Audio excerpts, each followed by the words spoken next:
I blend into the shadows, balancing a tray of champagne flutes. 3 years of planning, and here I am serving drinks at my own company's gala. Well, not mine, not anymore. Ladies and gentlemen, Jason's voice booms across the ballroom. My ex-husband, my betrayer, now CEO of Emacor, the company I built from nothing. I'm proud to announce our most profitable quarter yet.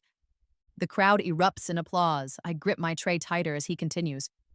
And it's all thanks to our revolutionary Nexus software, he says, puffing his chest.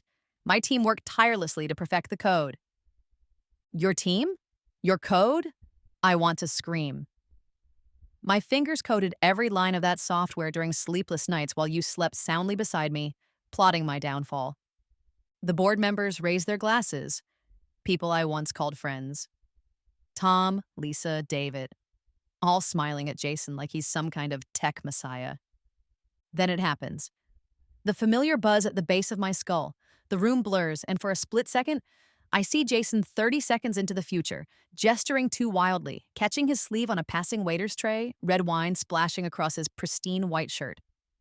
I blink, and I'm back in the present. 3, 2, 1? And this is just the beginning of...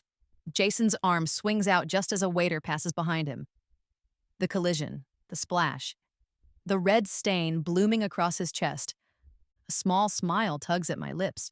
These visions still surprise me, but they never lie. Damn it! Jason hisses, dabbing at his shirt with a napkin. Tonight, it begins again, not just revenge, justice. I weave through the crowd, tray held high, until I spot her, Meredith, my former best friend, my former COO, now Jason's right hand in more ways than one. I angle my path directly into her space and pretend to stumble. "Oh, I'm so sorry, ma'am," I say, my voice higher than normal, my hair now blonde and cut short. The colored contacts hide my green eyes. "Just watch where you're going," she snaps, not even looking at my face. As I steady myself, her wrist brushes mine. That diamond bracelet catching the light. The one Jason gave her after they kicked me out. The vision hits me fast. Meredith in her office, panicked, feeding documents into a shredder. Date stamp on her computer. 3 days from now. "Can I get you another drink?" I ask, slipping a folded cocktail napkin into her hand. "Fine, whatever," she says, then finally glances at the napkin. On it, I've written, "Remember Cabo?" The truth always surfaces eventually. Our inside joke from the company's first retreat. Only she would understand. Her eyes widen. The color drains from her face as she looks up, scanning the room for whoever might have given her this message. But I'm already gone, slipping out the service entrance, my job complete. Back in my small apartment, I hang up the server's uniform and stare at my war room. Every wall covered with their faces. Surveillance photos, financial records, meeting minutes they thought were destroyed. News clippings about the accidental truck crash that put me in the hospital. I trace the raised scar that runs from my temple to my jaw. The doctors called it a miracle that I survived. They don't know about the other miracle, the visions that started after I woke up. My laptop pings with an alert. On screen, Emacor's stock has dropped 0.8% since market close. Tiny, imperceptible to most. But it's just the beginning of the avalanche I've triggered. Phase 1 complete, I whisper to the empty room. A sharp knock at the door freezes me mid-step. Nobody knows this address. Nobody. I creep to the peephole and peer through. My heart stops. Standing in the hallway, shifting nervously from foot to foot, is Mark Chen, my former lead developer. The only one who didn't attend the gala tonight. The only one I left off my revenge list because I thought he might have been loyal. So why is he here, and how did he find me? I let Mark in against my better judgment. His eyes widen at the wall of surveillance photos. "Emma, what is all this?" "My life's work, version 2, I say, offering nothing more. His presence triggers memories I've tried to lock away. I sink into my chair as the past crashes over me like a wave. 5 years ago, the Seattle Tech Summit. I was just a coder with a dream back then. Your algorithm could revolutionize machine learning, Jason said, sliding onto the bar stool next to mine. His smile reached his eyes in a way that made me forget my practiced pitch. Most guys lead with, "Can I buy you a drink?" I laughed. He shrugged. "I'm not most guys, and your work deserves better than cheap pickup lines." God, he was good. The perfect blend of charm and genuine interest. We talked until the bartender kicked us out. He asked all the right questions, understood my vision when everyone else called it impossible. 3 months later, we launched Emicor together. 6 months later, we got married. "You're the brains, I'm just the pretty face who gets the investors on board," he always said. I believed him. Stupid me. The board meetings were where I first noticed the change. Small things at first. "Emma's brilliant, but maybe we should table her idea until we run more tests," he'd say, voice dripping with concern. Or, "Honey, you've been working so hard. Are you sure you're thinking clearly about this?" When I confronted him, his response was masterful. He took my hands in his, eyes full of worry. I'm concerned about you. You've been paranoid lately, seeing conspiracies where there's just normal business discussion." "Don't gaslight me, Jason," I snapped. His face hardened just for a second before the mask of concern returned. "See, this is exactly what I'm talking about. Maybe you should talk to someone professional." The surgery was for a benign tumor, nothing serious, but I needed 2 weeks to recover. That's when everything fell apart. I was home early, still groggy from pain meds, when a notification popped up on our shared tablet. Jason had forgotten to log out of his email. The subject line, "RE, Emergency Board Meeting, E. Harris Removal Strategy." My fingers trembled as I opened it. Jason and the board, my trusted circle, had been planning for months. They just needed me out of the way to execute. The final line from Jason. "Her recovery provides the perfect window. She's too medicated to fight back." I never trusted him, Mark says, pulling me back to the present. There was always something off about how quickly he climbed the ranks at your side. I manage a bitter laugh. "You and me both, now." "What about Meredith?" Mark asks. "She was your best friend since forever." The pain of her betrayal still cuts deeper than Jason's. Some wounds never heal. "We met in Computer Science 101, I say. The only two women in a class of 30 men. We were inseparable. Late nights coding in our dorm room, sharing the cheapest wine we could afford, dreaming about changing the world. We're going to build something that matters, Em," she'd say, raising her plastic cup in a toast. "Something that's ours." When I started Emicor, she was my first call, my COO, my right hand. "Remember how she used to say she'd take a bullet for you?" Mark asks. "Turns out she'd rather be the one pulling the trigger," I say. The worst part wasn't finding out about her betrayal. It was how I discovered it. After the accident, during one of my first visions, I saw her and Jason together in his office after hours. Clothes scattered on the floor, her voice, "She never has to know." His response, "She never will. The board meeting is tomorrow. By the time she's out of surgery, we'll have control." Meredith, "What about her shares?" Jason, "Sophia's helping with that part." Yesterday, I had another vision of Meredith alone in her office, opening her desk drawer, pulling out my old company hoodie, the one I thought I'd lost during a late work night. She held it for a long moment, then pressed it to her face before quickly stuffing it back when someone knocked at her door. Even traitors have regrets, I guess. "And Dr. Gaines?" Mark asked. "He was like a father to you."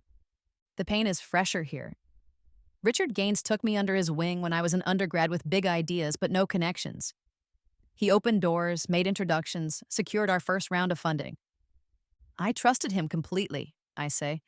He was the last person I expected to betray me. While I lay unconscious in the hospital, Dr. Gaines testified to the board about my increasingly erratic behavior and concerning patterns of instability. "I've known Emma for years," he told them, "and I fear success has overwhelmed her judgment. The company needs protection from her current mental state." Protection, like I was the threat. A vision came to me last week. Dr. Gaines alone in his campus office, sweat beading on his forehead as he fed research papers into his fireplace. My eyes caught a glimpse of the headers. Data points that didn't match what we'd published. Results that contradicted our claims. The foundation of Emicor's first product, built on falsified research. He wasn't paid to betray me. He was scared I'd discover his fraud. And your sister? Mark asks quietly. Sophia was always competitive, but this level of betrayal? Sophia, my big sister, my first rival, always smarter, prettier, more accomplished. Until Emma Core, the first time I ever pulled ahead. When our parents died, she inherited everything. I got nothing but debt. Yet when I needed seed money, she invested. I thought it meant she finally believed in me. 3 weeks before the coup, she secretly sold all her shares to Jason's allies. I tell Mark. They needed her 15% to have controlling interest. A recent vision showed me Sophia in her penthouse. Designer everything, drinking alone, surrounded by stuff but no people. All that money bought her nothing that matters. I stand up abruptly, suddenly suspicious of Mark's questions. Why are you really here? How did you find me? Before he can answer, the buzz hits me, stronger than ever before. The room spins. Two visions overlay each other like double-exposed film. Dr. Gaines in his office next Tuesday, tossing research journals into a blazing fireplace, panic in his eyes. Simultaneously, Dr. Gaines in a casket, mourners filing past, a funeral program with next Tuesday's date. The visions snap away, leaving me gasping. Emma, what's wrong? Mark touches my arm, and I stare at him, mind racing. How can both futures exist? Is one real and one false? Or is someone about to change the future I thought was fixed? I send Mark home with more questions than answers. I can't risk trusting anyone right now, not until I understand these contradictory visions about Dr. Gaines.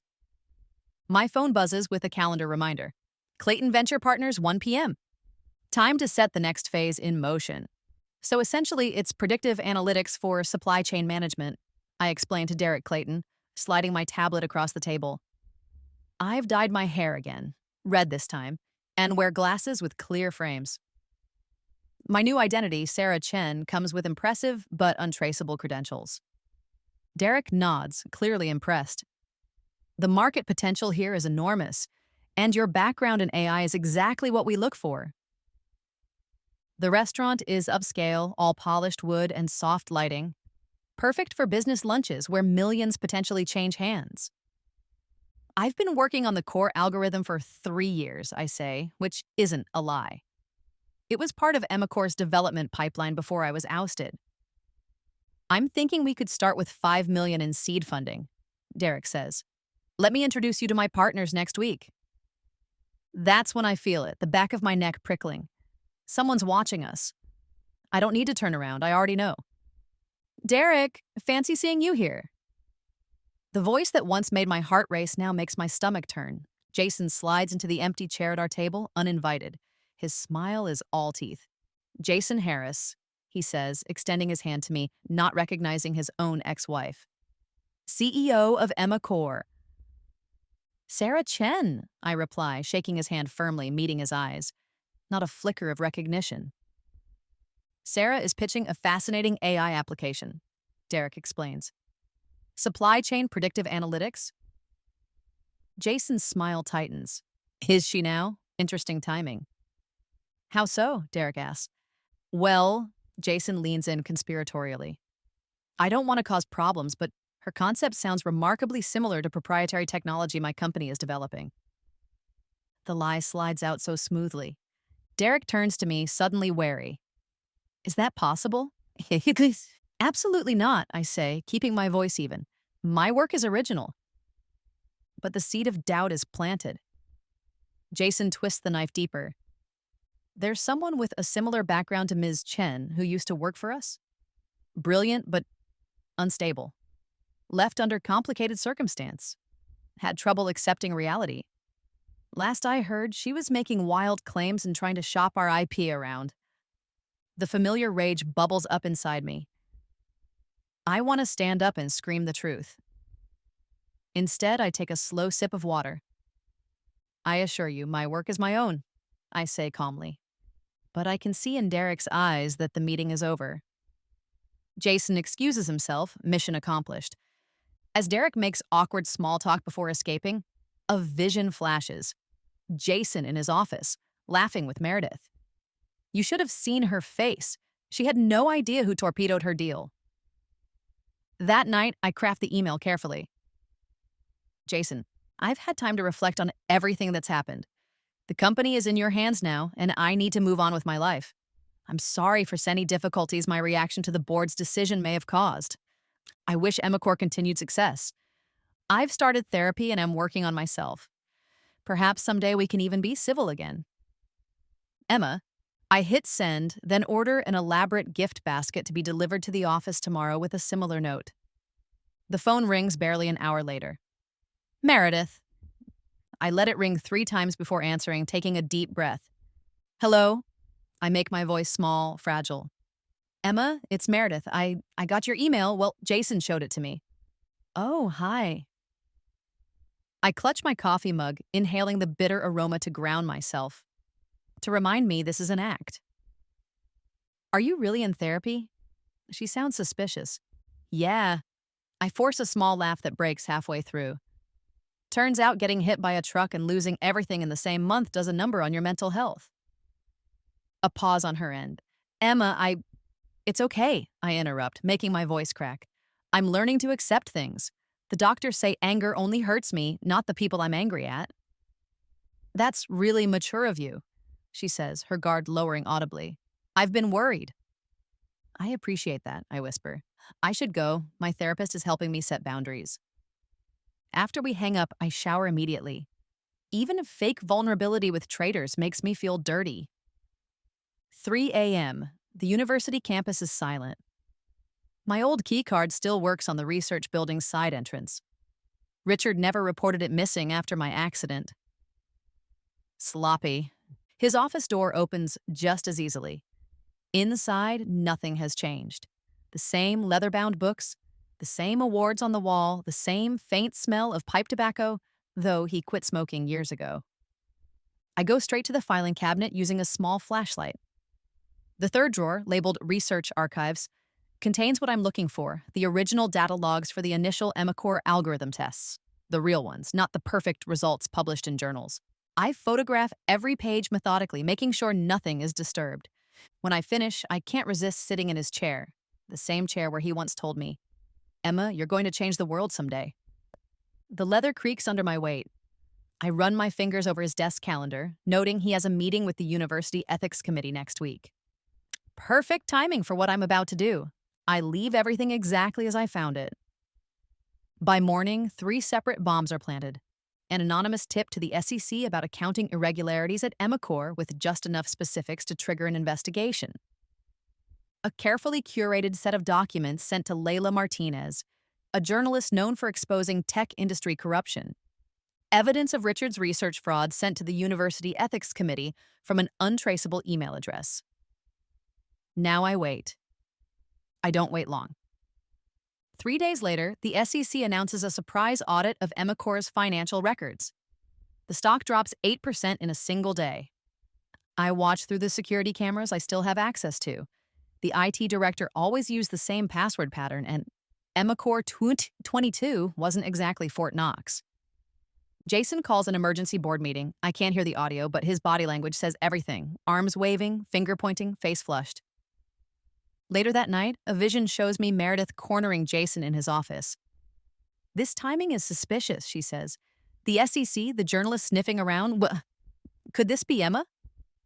Jason laughs, but I can see the flicker of fear in his eyes, even through the grainy security footage. Emma, she's broken, in therapy, sending apology gift baskets for God's sake. But what if it's not a coincidence? It's not Emma, he insists. It's probably someone in accounting covering their tracks. I've already identified a few scapegoats. The vision ends, leaving me smiling in satisfaction. Then something strange happens, or rather, nothing happens. The next day, no visions come, or the day after that. By the third day of nothing but normal sight, panic sets in. My power, my only advantage, seems to have vanished. Is it temporary? Permanent? Is the universe correcting itself? Or has someone figured out my secret and found a way to block my ability just when I need it most? 3 days without visions feels like being blind. I start doubting everything. Was I just lucky before? Did I imagine my power, or worse, did someone figure out my secret and find a way to block it?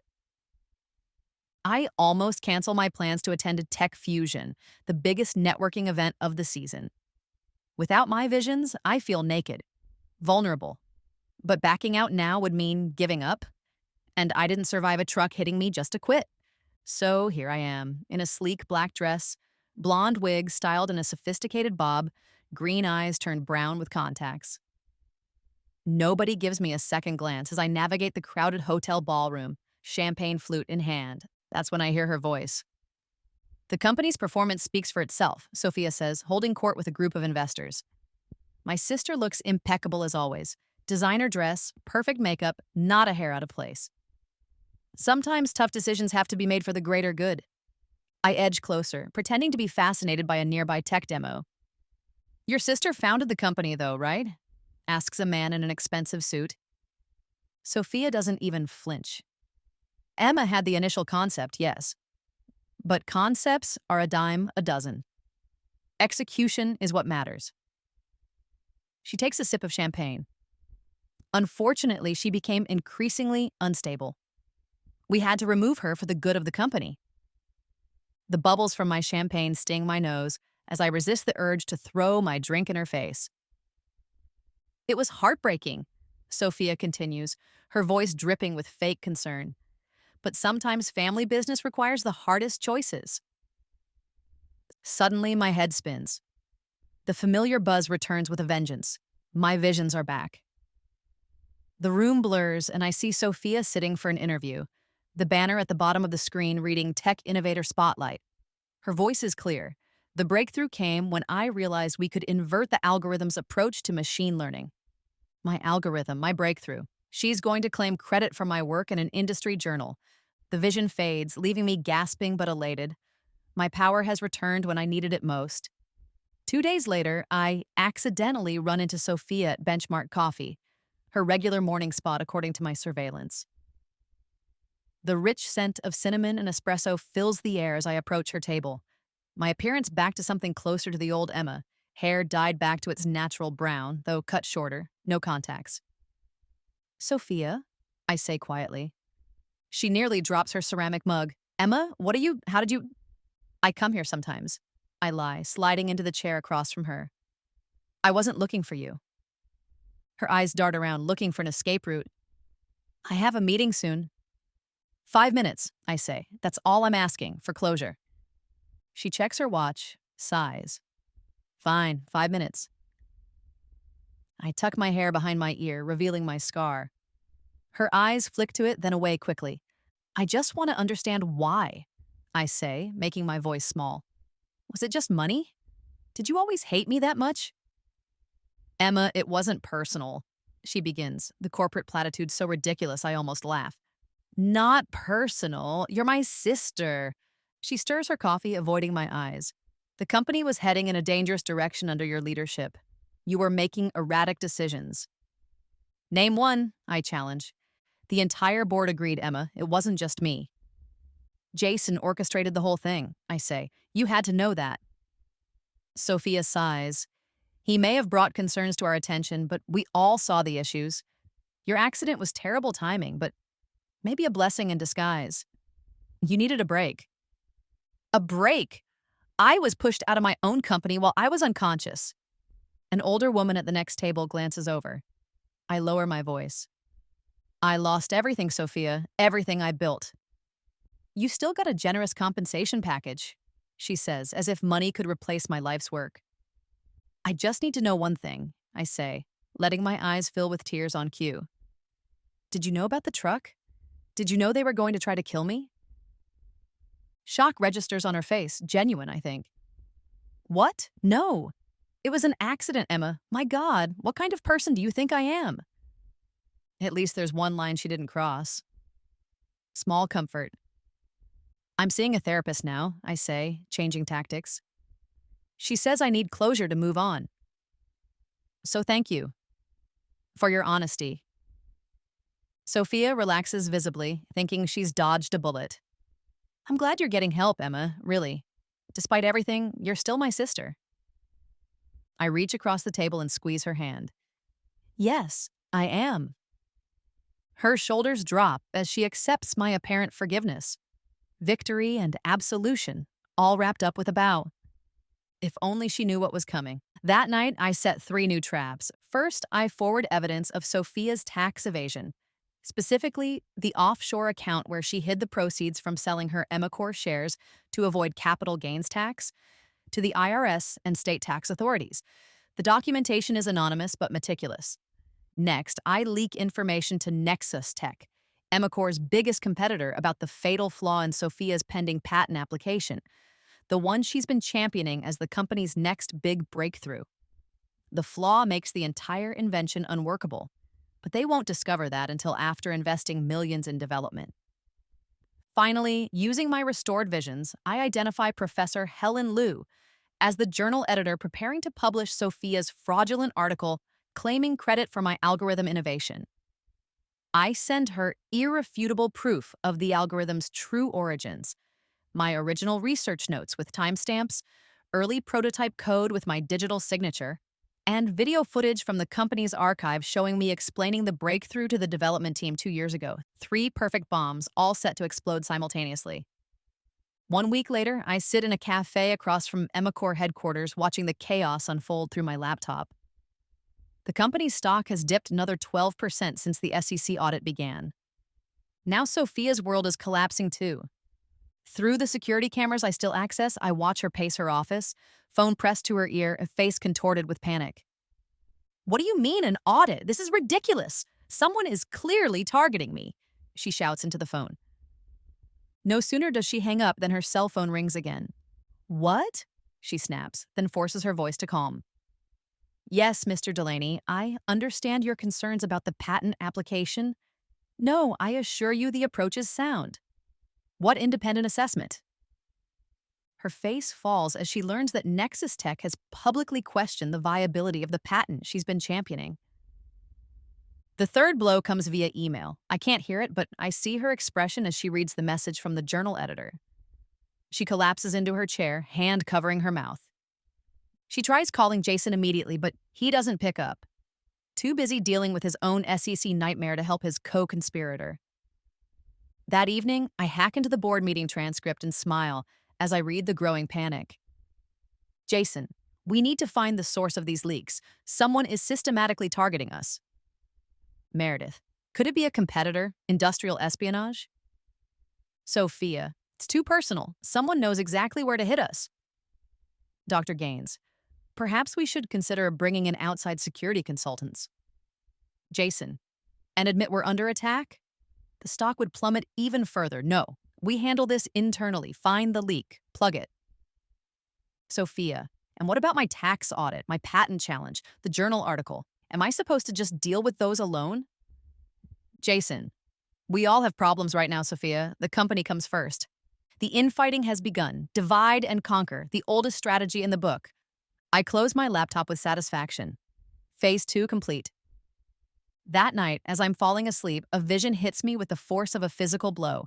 Jason sits in a dimly lit office I don't recognize. Across from him, a man in a rumpled suit slides photographs across the desk. "This is her current apartment," the man says, a private investigator. She's been using different disguises, but facial recognition software caught her entering the building multiple times. Jason picks up a photo clearly showing me at my apartment door. "Good work," he says. "Keep following her. I want to know everything, where she goes, who she talks to. She's behind all this, I'm sure of it." "And once we have proof?" the PI asks. Jason's face darkens. "Then I'll take care of the Emma Harris problem permanently." The vision cuts off abruptly, leaving me bolt upright in bed, heart racing. The hunter has become the hunted. I move apartments the next morning. The vision of Jason with those photos scared me like nothing else has since the accident. I leave most of my things behind, taking only what fits in 2 suitcases. The new place is smaller, less comfortable, but safer. No paper trail connects me to it. I pay cash to a landlord who doesn't ask questions. I spend the first day setting up basic security, new locks, window sensors, a camera facing the door. Then, I check my usual monitoring channels for Emicor news. That's when I see it. Dr. Gaines has published a new article in the Journal of Technology Psychology. "Brilliance and Breakdown, the Psychological Profile of the Modern Tech Founder." Rain pounds against my windows as I read through it, each drop like a tiny hammer on my resolve. He never uses my name, but every example, every detail points directly to me. The subject demonstrated remarkable intellectual capacity but increasingly erratic decision making under pressure. Female tech founders often exhibit particular vulnerability to paranoid ideation when faced with normal business challenges. The board's intervention, while perceived as betrayal by the subject, was in fact a necessary protective measure. By the third page, I'm shaking with rage. He's pathologized my justified anger, turned my real betrayal into a case study of female hysteria. And his recommendation? Boards must establish robust oversight mechanisms to protect these visionaries from themselves. I slam my laptop closed and pace the empty apartment. This isn't just betrayal, it's erasure. He's rewriting history to make me the villain of my own story, but Richard Gaines has no idea who he's dealing with anymore. The old Emma might have cried, might have written an angry rebuttal no one would publish.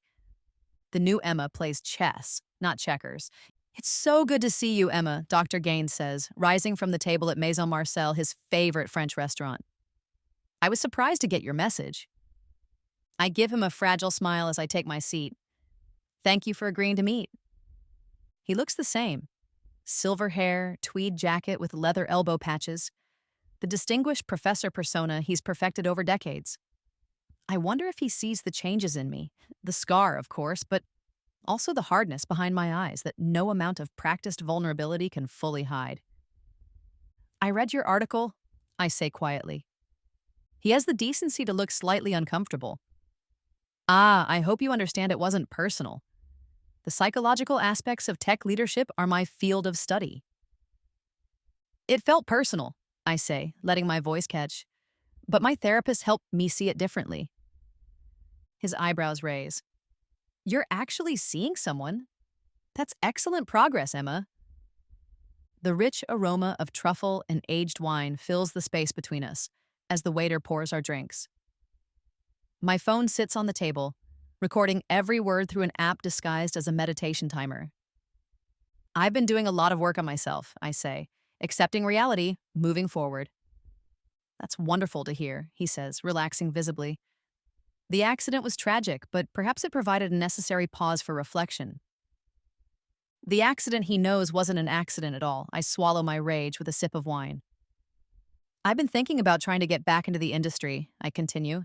"Something small at first. Maybe advisory work?" "That seems appropriate." He nods condescendingly. "Your technical skills were never in question, just your temperament for leadership." I look down, playing with my napkin. "You were right about some things. I was too controlling with my code, my vision." "We often see that with brilliant founders," he says, slipping into professor mode. "The inability to delegate, to trust others with your creation." "Speaking of my code," I shift topics casually, "I've been wondering about the original research we did. Some of the results seemed almost too perfect in retrospect." A flicker of unease crosses his face. "Science is often messier in process than in publication." "You know that." "Of course," I smile. "But sometimes I wonder if we smoothed things out too much in those early papers. The ones that got us our first funding." His fork pauses halfway to his mouth. "Academic publications require a certain clarity. Raw data can be misleading without proper interpretation." "Interpretation is one thing," I say softly. "Falsification is another." The word hangs between us. He puts his fork down slowly. "That's a serious accusation, Emma." "Not an accusation," I say, maintaining my vulnerable facade. "More like a confession. I've been wondering if I pushed you to make the results look better than they were. If my ambition led us both to cross lines. It's a masterful trap, offering him a chance to blame me while admitting the fraud occurred." He takes the bait. "You were insistent on quick results," he says carefully. "And yes, perhaps I made certain compromises I shouldn't have. Adjusted certain data points to secure the funding you so desperately wanted. So we did falsify data," I whisper, wide-eyed. "Falsify is a harsh term," he backpedals. "Scientific research often requires Creative interpretation. I've been carrying such guilt, I say, touching his hand across the table. Thank you for your honesty, for your tough love all these years. He pats my hand condescendingly. That's what mentors are for, my dear.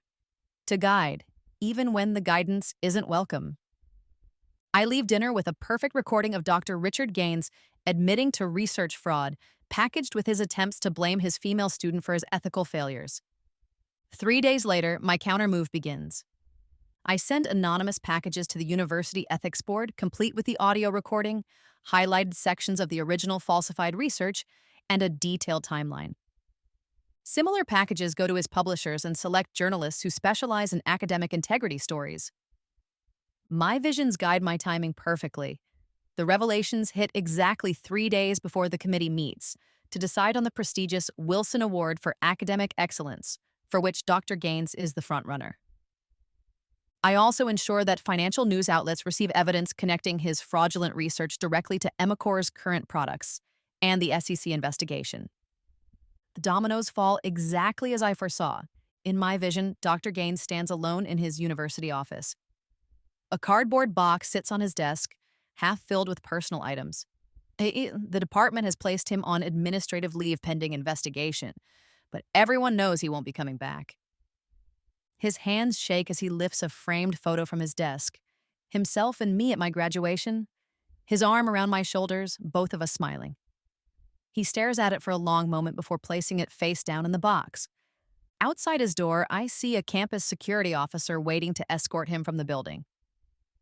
When I blink back to reality, I feel a strange emptiness where satisfaction should be. Dr. Gaines betrayed me, yes, but he also believed in me when no one else did. Part of me wishes things could have been different, but wishes don't undo betrayal. Emicor distances itself from Dr. Gaines immediately. The PR statement is ruthless.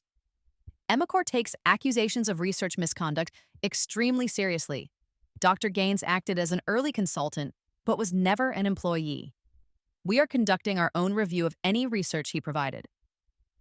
Through my surveillance, I watched Jason throw his mentor under the bus during an emergency board meeting. Richard's problems are his own, Jason says coldly. We need to contain this. Make it clear his issues don't reflect on our company's integrity. Meredith looks uncomfortable. He was instrumental in our founding. Everyone knows that. Then we'll need to create a new founding narrative, Jason snaps. One that doesn't feature an academic fraud who's about to be fired in disgrace. Their desperation would be amusing if it weren't so pathetic. They're turning on each other just as I planned. That night, a new vision comes, more fragmented than usual, like static interrupting a broadcast. Jason sits in what looks like a hotel room. Across from him, someone whose face I can't see. Their back is to me, and the vision won't let me move around to look. We've tracked her new apartment, Jason says, but she's being extremely careful. That won't matter, says the faceless figure, voice distorted somehow. I can solve the Emma Harris problem permanently. How? Jason asks. She destroyed your reputation. I'll destroy hers. By the time I'm finished, no one will believe a word she says. She'll be exactly what you've been claiming all along. Unstable, delusional, dangerous. And if that doesn't work, Jason presses, then we move to more permanent solutions, the figure says. But it won't come to that, trust me. The vision cuts out abruptly, leaving me cold with fear. Who is Jason working with? What are they planning? And why couldn't I see their face? Sleep doesn't come easily anymore. Not with Jason working with some mysterious figure to solve the Emma Harris problem permanently. I've changed apartments again, paid cash again, left no trace again. Tonight's storm doesn't help. Rain lashes against my window as thunder cracks overhead. Each flash of lightning illuminates my sparse new living space. Just a mattress, a laptop, and the wall of evidence that travels with me everywhere. I sit cross-legged on the floor, forcing myself to do what I've been avoiding for months, revisit the complete memory of the truck accident. I close my eyes and let myself go back. It was the day after I discovered Jason's betrayal, after I found those emails. I was furious, shaking as I confronted the board. This is my company, I shouted. I'll fight this with everything I have. Jason remained calm, almost amused. Take some time, Emma. You're emotional right now. I stormed out, drove too fast in the rain. The last thing I remember is a truck swerving into my lane, headlights blinding me, the sickening crunch of metal. Then nothing until I woke up in the hospital. The world forever changed. I always assumed it was just bad luck, an accident on a stormy night like this one, but now the buzz of a vision starts stronger than ever before. Not the future this time, the past. I see the truck driver meeting someone in a parking garage. Money changes hands. Make it look like an accident, a voice says. She can't make it to that board meeting tomorrow. The vision shifts. Bank transfers, shell companies, encrypted messages. The trail is complex but unmistakable, all leading back to a company called Helios Ventures. And who owns Helios Ventures? Jason. The realization hits me like physical pain. My hands curl into fists so tight my nails break skin. He didn't just betray me, he tried to kill me. Rain pounds harder as thunder shakes my windows, matching the storm inside me. Morning brings a strange text from an unknown number. Your revenge is impressive. We should talk. Mutual interests at stake. Below it, an address in the warehouse district. And a time. 2 hours from now. Every instinct screams trap. But when I focus, trying to conjure a vision of what happens if I go, I see nothing. A blank space where certainty should be. That's never happened before. It's unsettling enough to make me curious. I go armed with a taser, a hidden knife, and 3 different escape routes planned. The address turns out to be an industrial warehouse converted into a luxury penthouse. The security guard checks my ID, a fake, and waves me toward the private elevator. When the doors open, I step into a space that takes my breath away. Floor-to-ceiling windows showcase the entire city skyline. Modern furniture, abstract art, and the subtle smell of leather and cologne fill the vast open space. A man stands with his back to me, looking out over the city. Tall, elegant suit, close-cropped black hair with touches of silver at the temples. "Hello, Emma," he says without turning. "I have been following your work with great interest." When he does turn, I recognize him instantly. "Cameron Wright," I whisper, "the reclusive tech billionaire, founder of Nexus Technologies, a man who hasn't given a public interview in over a decade." "Please sit." He gestures to a leather chair. "Would you like something to drink? Coffee, wine, something stronger?" "Answers would be nice," I say, remaining standing. "How did you find me?" He smiles. "Finding people is easy when you have resources. But I'm more interested in what you've been finding. All those little breadcrumbs leading back to Emicor's corrupt management." "I don't know what you're talking about," I say carefully. "Don't you?" He walks to a wall that suddenly lights up as a massive screen. On it, a complex diagram appears. All my targets, all my moves, all connected in a web of cause and effect. SEC investigations don't just happen. Tax audits aren't coincidences. Academic disgrace isn't bad luck. My hand moves subtly toward the taser in my pocket. "I'm not here to stop you, Emma," he says, noticing the movement. "Quite the opposite. I'm here to help you finish what you've started." "Why would you help me?" "Because I've been buying Emicor shares through various proxies since your departure." He pauses. "I'm now the company's largest individual shareholder." I laugh without humor. "So you want my company too? Get in line." "I want a partnership," he says. "Your technical brilliance, my resources." "I don't need a partner," I snap. "I'm doing fine on my own." "Are you?" He raises an eyebrow. "Because I hear Jason Harris has hired someone to solve the Emma Harris problem permanently." That doesn't sound fine to me. My blood runs cold. How could he know about my vision? "What's your real interest here?" I demand. Cameron sighs, sitting down himself. "Your algorithm, your real algorithm, not the watered-down version Emicor is using, could revolutionize AI safety protocols. That's worth more than money to me." "My algorithm was stolen, along with your company, your reputation, and nearly your life." He finishes. "I know. I've been watching." "Watching but not helping," I point out. "Until now." He leans forward. "Together, we can take back what's yours.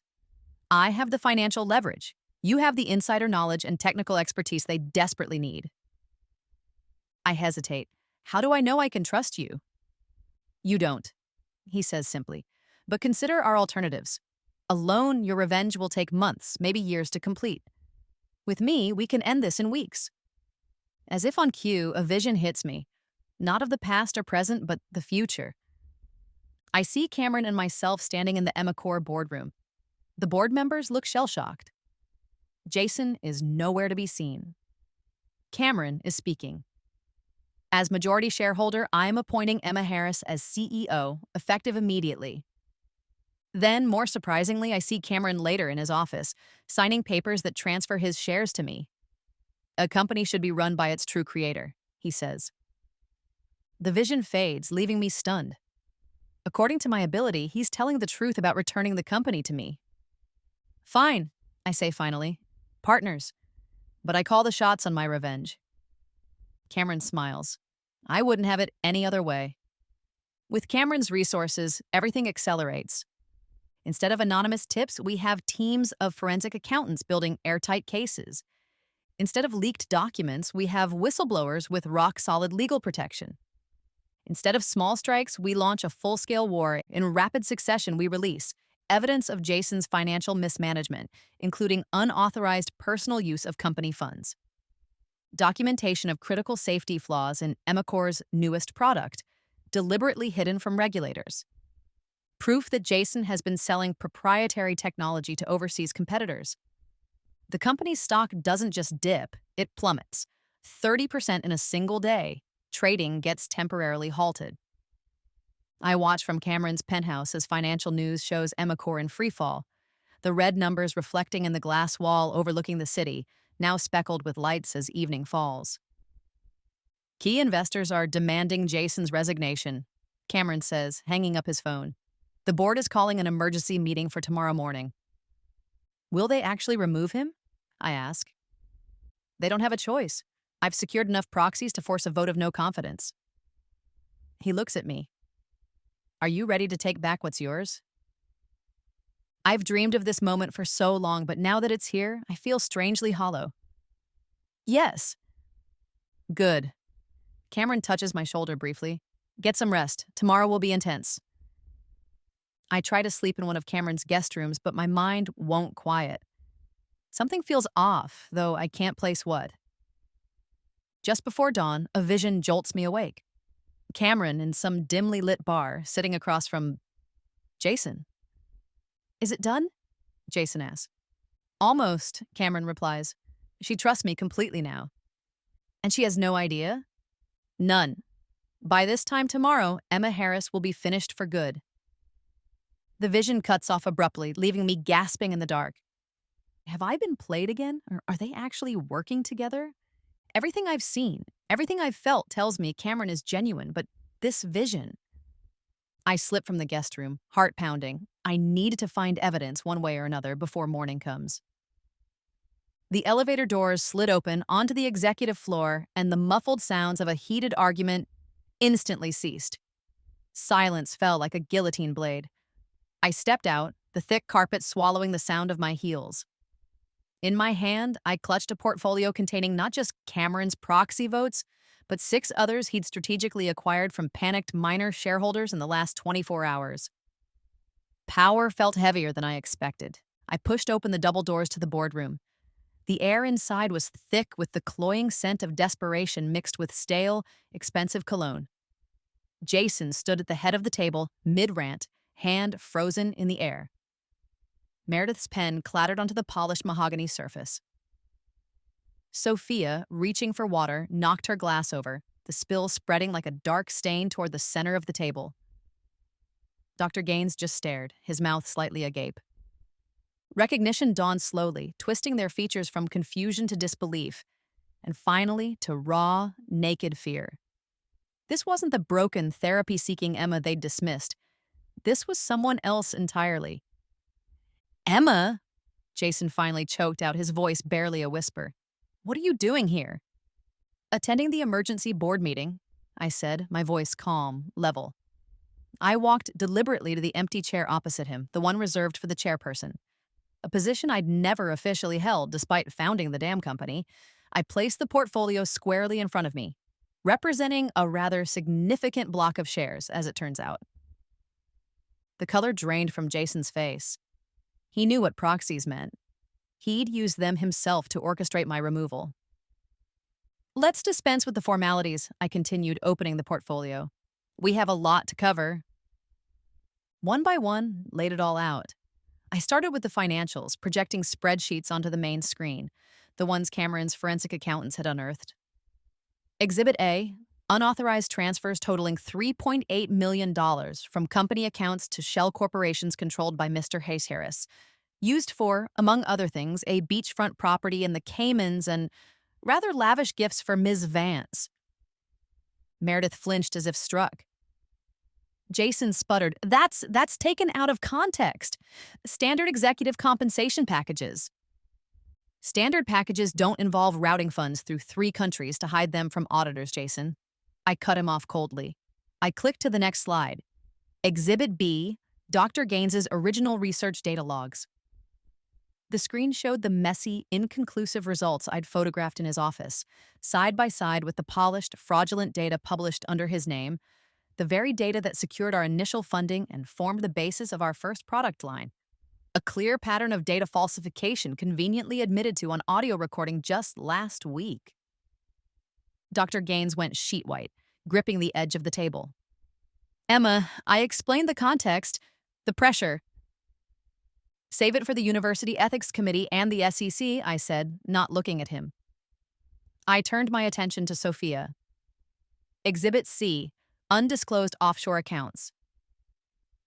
Bank statements filled the screen, detailing the exact amount Sophia received for selling her shares to Jason's allies just before my ousting, and the subsequent efforts to hide those profits from the IRS. Tax evasion carries rather hefty penalties, sister dear, especially when coupled with insider trading. Sophia looked like she was going to be sick. Her carefully constructed facade crumbled. Finally, I turned back to Jason. My voice dropped, losing its clinical edge, replaced by something colder, harder. And Exhibit D. The screen showed the money trail, Helios Ventures, the shell companies, the final payment to the truck driver. Then, the security footage from the parking garage, grainy but clear enough. The arranged accident, the attempt on my life, ordered and paid for by you, Jason, because you couldn't wait for a board vote. You needed me gone permanently. A collective gasp went through the room. Even the security guards Cameron had placed by the doors, large, impassive men who hadn't twitched until now, shifted uneasily. Outside, I could hear the faint sounds of shouting, the buzz of a gathering crowd. Cameron's anonymous tips to the media had clearly landed. That's when the pleading began. It was pathetic. Jason, abandoning anger, tried charm first. Emma, baby, listen. There have been misunderstandings, terrible mistakes made on all sides. We were under pressure. Let's talk about this. Find a way forward. There is no way forward for you, Jason, I stated flatly. His face contorted, shifting to desperation. He actually took a step toward me, hands outstretched. Em, please, everything I did for the company, for us. Don't do this. He sank to his knees beside the table, the carefully tailored suit bunching awkwardly. It was exactly as I'd foreseen in my visions, yet somehow more repulsive in reality. Meredith dissolved into tears. He manipulated me, Emma. You have to believe me. I never wanted you hurt. I missed you. I still have your old hoodie. Sophia tried a different tack, appealing to blood. We're family, Emma. Whatever mistakes were made, you can't just destroy your own sister. Think about Mom and Dad. Don't you dare bring them into this, I snapped, the first crack in my composure. They'd be ashamed of you. Dr. Gaines, recovering slightly, puffed himself up. Emma, as your mentor, I strongly advise reconsideration. A public reconciliation. I could issue a statement clarifying my previous assessment of your stability.